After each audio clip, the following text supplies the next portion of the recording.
Welcome back. Joining me for this segment is Justin Johnson, the Gallery Director at the School of Creative Arts at the University of St. Francis. Thank you for being here today, Justin. Thank you for having me. Well, I want to talk about these two exhibits that you have coming up. It's all about ceramicists. I've been practicing saying that word. I think that the art is just so expressive. So tell me about this first exhibit you have coming up, Figurative Ceramics. Yes, the exhibition Figurative Ceramics opens next weekend on January 19th from 6 to 9 p.m. at the Weatherhead Gallery. It will include Lisa Clague, Nancy Kubale, and Diana Farfan. And how did you choose these artists to exhibit their work together? I'm constantly looking at artists nationally and researching different artists, and our dean, during one of his travels through North Carolina, had seen two of these artists and found the third through a magazine.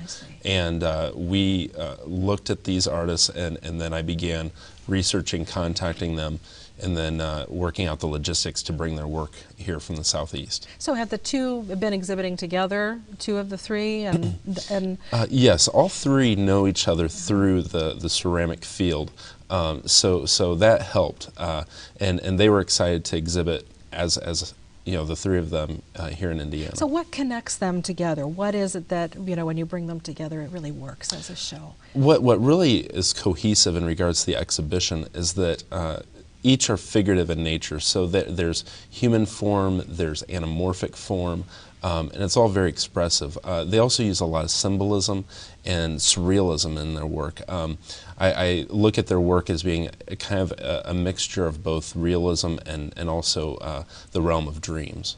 And so the three of them together, they have different parts of that, but they all work together. Exactly. In a whole, as a whole. So let's talk about Lisa Clague.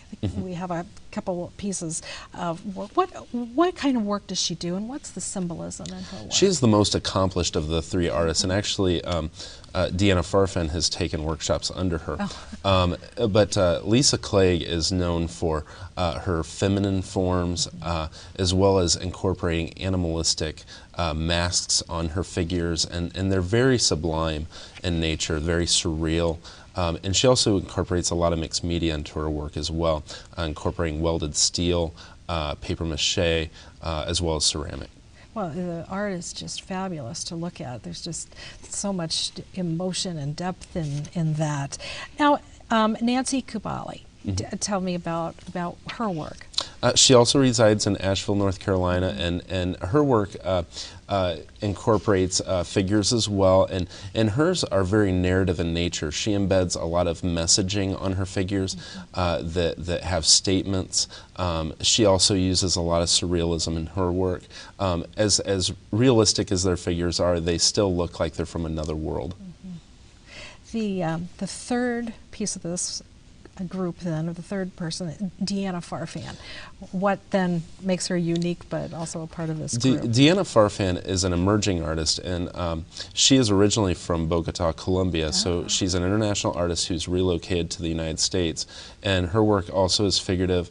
She received her master's in fine arts from the University of South Carolina a few years ago, and we're showcasing two of her large-scale installations, Dream Life for Broken Toys and also the Toy Republic. But they're very installation-oriented, where they incorporate ceramic figures as well as set design. Okay. Now, this exhibit is showing January 19th through February 17th, right? Yes. And in your gallery at the University of St. Francis. Okay. So when people go over to campus, they're looking for which building? Yes, they're looking for the Weatherhead Gallery at the Roland Art Center. Okay, so they're going to find that gallery right in there. Now, two of these three artists are going to be giving a lecture as well about their work. So tell me about this lecture and who is welcome to attend this. We're very excited to have Lisa Clague and Diana Farfan the night of the opening on January 19th to give a public lecture. It's from 6 to 7 p.m. at the North Campus facility. That's located at 2702 Spring Street, just across the street from the main campus. Just a little Yep. jaunt across there. So what do they cover in their lecture? I mean, do they take questions? Do they talk about their... They're going to do slide presentations that'll show a wider variety of their work. They'll also talk about the symbolism found in their works, their influences, as well as their evolution as professional artists. Okay, well that is going to be the complete package for them. That would be great. Now you have another exhibit coming up. Tell me about the Karen McArdle Retrospective. We're very excited to have this retrospective of Karen McArdle's work at the Lepke Gallery at the North Campus facility.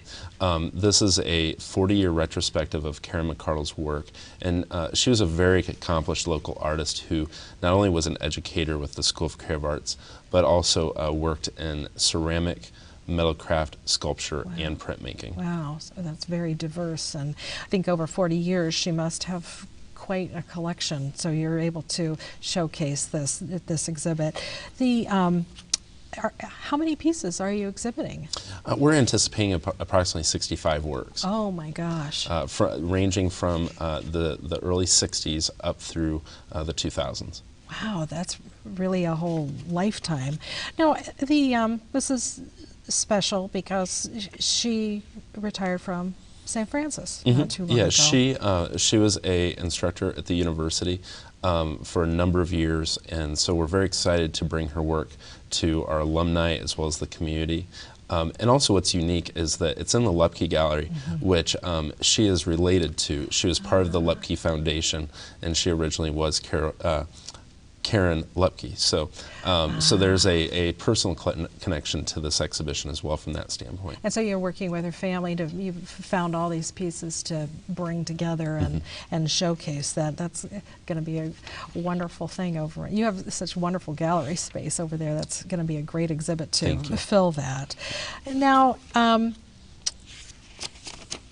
do you know what maybe had inspired her to create some of these ceramics and sculptures? A lot of her work in the show has aspects of her relationship as a mother and artist, also as an educator as well, but a lot of her works deal with female hands and how they relate to family and society and art.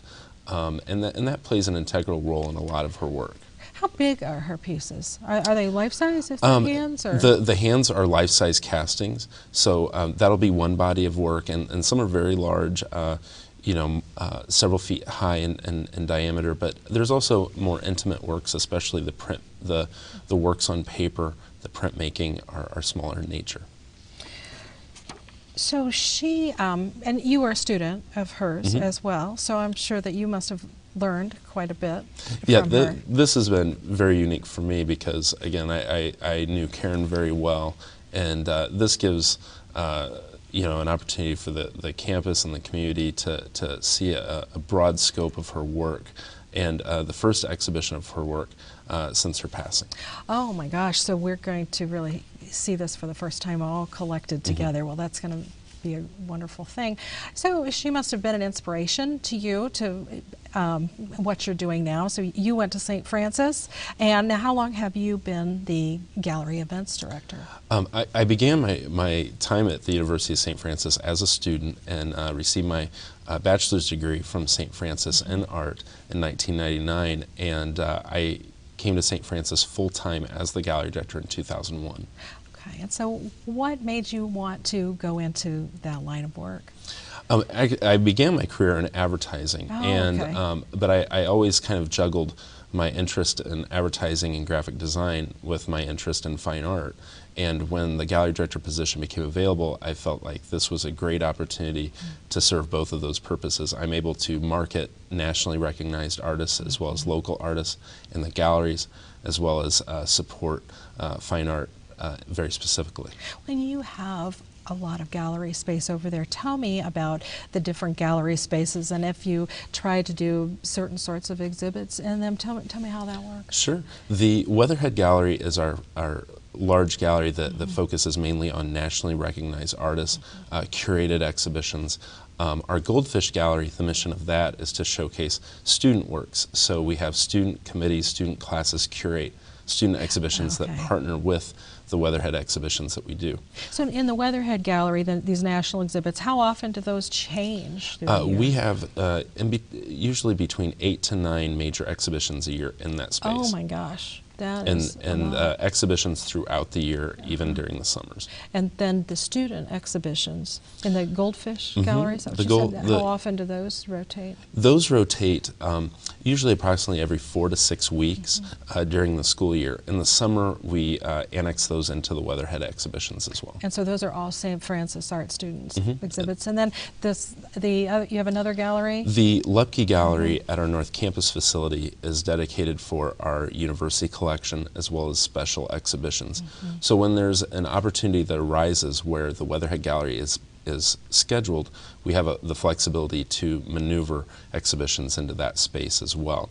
So for special artists such as Karen McArdle, or last year we showcased the photographic works of Stephen Perfect, that gives us a space for that. But the main mission of that gallery is to support the university collection. Right. We also have 2 other auxiliary spaces, one in our university library as well as one in our main facility that showcase local artists and student work as well. And there's so many different ones in there. How can somebody see what the entire schedule is? If you go to our website at sf.edu/art, that will give you a complete listing of all the exhibitions at all of our gallery spaces. So is this your job then to decide what goes in each one of these spaces over the course of the year? Oh no, I work with a committee of faculty as well as specifically with our dean to coordinate our exhibitions and to make sure that first and foremost we serve our students as well as our campus and the greater Fort Wayne community. Well, you've really got a lot to show over there. Now, the Karen McArdle Retrospective, when is that? When does that start? That opens on February 19th. Okay. Or I'm sorry, February 9th. Okay. Saturday, February 9th from 6 to 9 p.m. at the Lupke Gallery at our North Campus facility, and it runs through March 29th. Okay. Is the gallery open during the day or other hours? Yes. Is that a reception evening or an opening reception or yes. an opening? The main hours for that gallery are 9 a.m. to 5 p.m. Monday through Friday. Okay. And so people can visit your website and see what is there. There's an awful lot. Well, thank you so much for being here today, Justin. There are many wonderful things that we can see over at the University of St. Francis, the School of Creative Arts. I'm Melinda Haines with the IPFW College of Visual and Performing Arts. On the next Arts Weekly, we'll chat with Rebecca Hubley and Melissa Duffer from Huntington University about their Haiti photography exhibit. Then Lorelei Verlee from the Creative Women of the World retail shop in downtown Fort Wayne shares her mission and vision with us. I'm Melinda Haines. For up-to-the-minute arts updates, you can find us on Facebook, Twitter, and YouTube, and be sure to join us here live Thursday evenings at 7:30 on PBS 39.